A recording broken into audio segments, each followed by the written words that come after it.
You found it. Your home for the best content on your favorite team, the Fighting Tigers of LSU. Do us a favor, subscribe to the channel, leave your comments below, and be sure to smash that like button.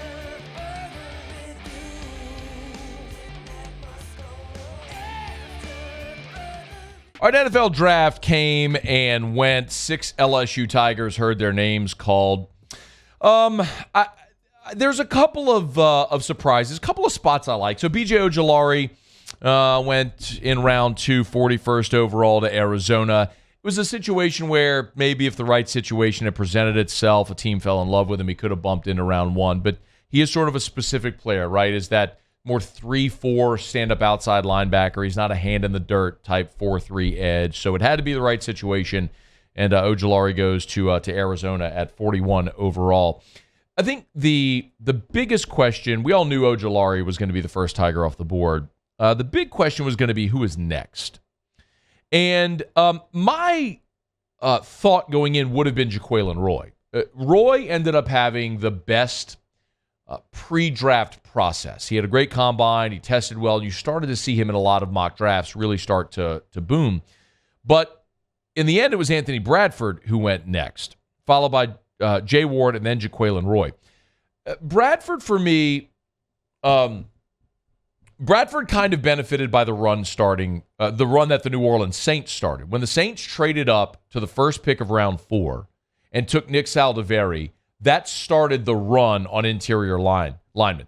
6 of the next 19 picks were offensive guards after the Saints took Saldiveri. So the run started and teams that needed interior linemen pulled the trigger, and so Seattle took Anthony Bradford. Bradford, for me, is going to be, I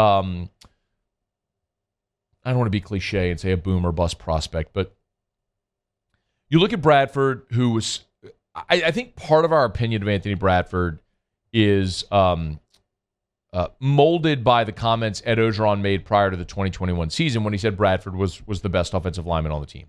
And we saw Bradford play a lot of different positions at LSU. We saw him play right guard. We saw him play left tackle. We saw him play right guard. We saw him play all over during his seasons in Baton Rouge. He made 12 starts this past year. 11 of them were at right guard. He started one time at left tackle. But 17 career starts, and he moved all over the line. But Bradford is, I think, one thing where he got a little bit exposed was on the outside. He's going to be an interior player because he's not going to move his feet quickly enough to play tackle at the next level. So can he establish himself as a starter on the interior of an offensive line? We'll be curious to watch if he can develop that level of consistency. Jay Ward is the guy for me that of everyone in this draft class, if you said, okay, of the 6 Tigers that were drafted, who has the longest career, I would tell you Jay Ward. That's where my money would be. Because not only does he play a position where you can be durable, but it's Jay Ward's versatility. From the time he got here in 2019 to the amazing job he did on the outside and playing nickel in 2020 in that COVID year. Everybody remembers the acrobatic interception he made against Florida on the sideline. To when this team was in desperate need of safety help in 2021, he went back and started at safety for LSU in 11 games. And then this past year in 2022, when you brought in Greg Brooks and Joe Fouché and Major Burns was back, we saw Ward just go back to that versatile nickel, dime, safety, corner. He played everywhere. I mean, he is, to me, what P.J. Williams has been to the New Orleans Saints. A guy that you drafted as a cornerback, but has played everywhere in the secondary and on special teams. I think Jay Ward's versatility makes him a guy that sticks around the NFL for a very long time. In round 4, the Vikings getting Jay Ward in round 4 feels like a steal, especially knowing Durante Jones is there, who knows the player. And I think that's a phenomenal pickup for Minnesota, who also took Jaquelin Roy in round 5. That's the one where I thought he would have gone higher because of how a lot of the pre-draft hype went. But look, Roy was one of those guys who was a top 100 overall prospect when he signed with LSU out of U-High. Didn't really get to be a part of the rotation the first couple of years in Baton Rouge. And then this past year, really, as we know, LSU kind of had a 3-man rotation at defensive tackle, and he showed how durable he was. Started 12 of the 13 games this past year, had a career year with 49 tackles, and then made the most of his pre-draft process. And maybe the best part about Roy is the fact that because he didn't really become a key part of the rotation until year 3, he's not a guy that's been just completely beaten up through war in the trenches in the SEC over 4 or 5 years. So Jaquelin Roy goes up to Minnesota as well. And then the one we were all kind of wondering what would happen was Kayshon Boutte, who lasts all the way into round 6 at number 187 overall. It was interesting to me to hear a lot of the draft nicks say that they were surprised that the Patriots didn't get help for Mac Jones. How do you ignore Kayshon Boutte in round 6?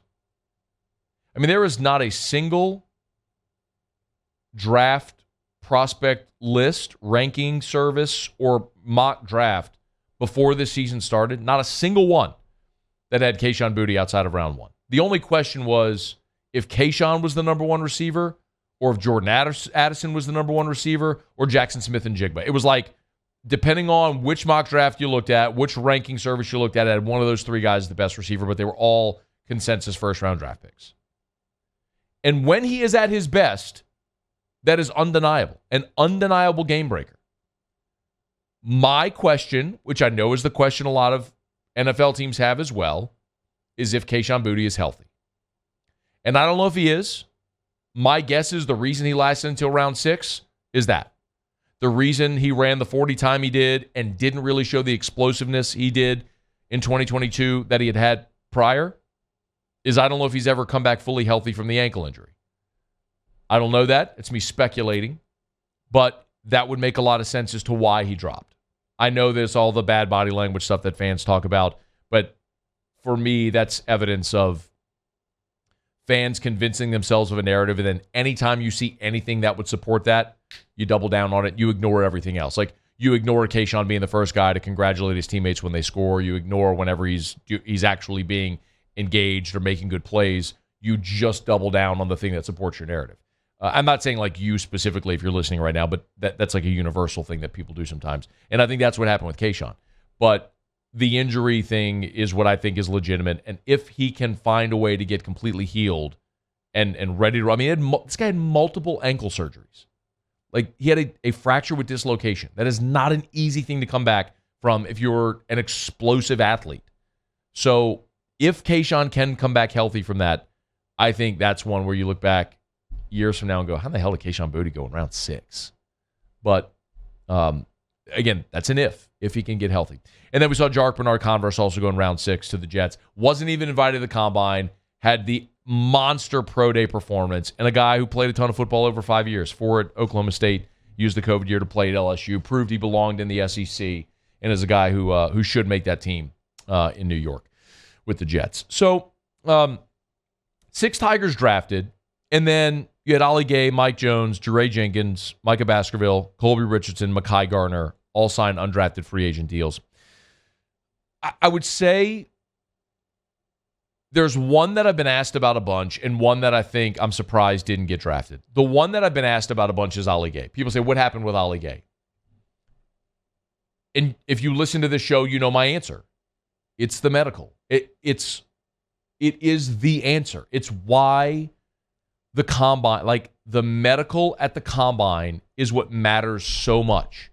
And when Ollie Gay decided to come back in 21 and missed the whole season, and then or the majority of the season, and then came back this year for a 5th season and didn't produce, you put a guy like that through the medical, through the ringer to see if he's healthy. And when you see a guy with that physical skill set go undrafted, that tells you the answer. There are no character concerns with Ollie Gay. Great dude, great family, smart player, good player, certainly a prospect that's learning and developing.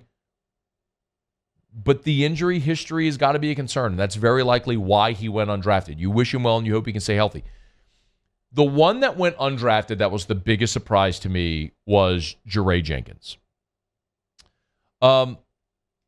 Jarrick isn't a very vocal player, but he is a big, fast, physical, athletic dude who produced at LSU.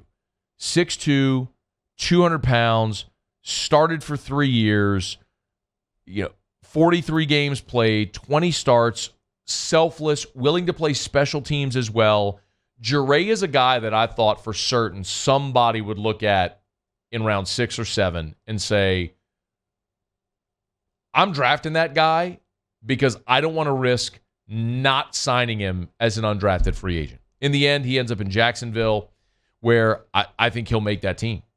And I would be very surprised if he didn't. To all the other guys, I think Mekhi Garner in Philly. Look, look at Philly's defense.